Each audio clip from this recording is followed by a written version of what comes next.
Donald Trump had a rather interesting interview recently where it seems, regardless of him bleeding support, the fundraising and field office disadvantage he has to Biden, the split in the Republican Party, and his own inability to attract independent voters, he's seemingly unaware of all of this, instead taking the time to brag about his success in primaries and focusing on planting seeds of the illegitimacy of the election in case he does lose. So I have two clips that I especially wanted to look at, starting with this one. What's your message to those Haley supporters, especially women voters? Will you try to bring them home by Election Day?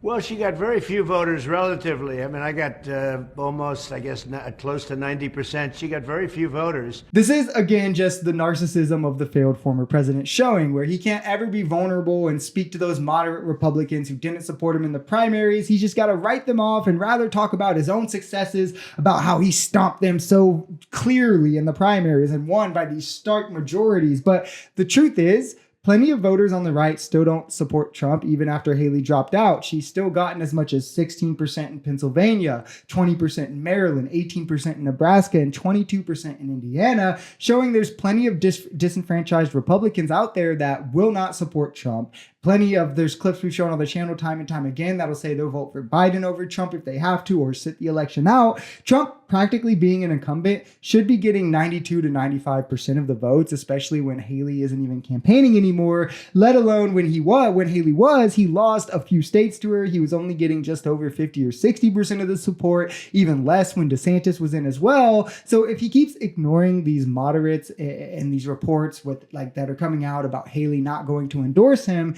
he's going to be in for a big surprise come the general election. Certainly early voting is something that is happening. I want to get back to paper ballots, same-day voting, and a voter ID. That's what we really should have, because the elections are not secure, and Wisconsin was a good case of that. Now, to be absolutely clear, the real reason that Republicans hate early voting and want it all in one day is because early voting leads to bigger turnouts, and historically, Republicans do better with smaller voter turnouts, especially when early voters help certain groups that, more than others, that more often typically favor Democrats, that being the working class, younger voters like college students, single parents, and especially those in low-wage positions. It allows the flexibility where it's not one high-stakes weekday that everyone's rushing to do, having extended wait times because everybody's there at once, to where lots of times only older, retired, more dedicated voters will go, the bloc that tends to favor Republicans.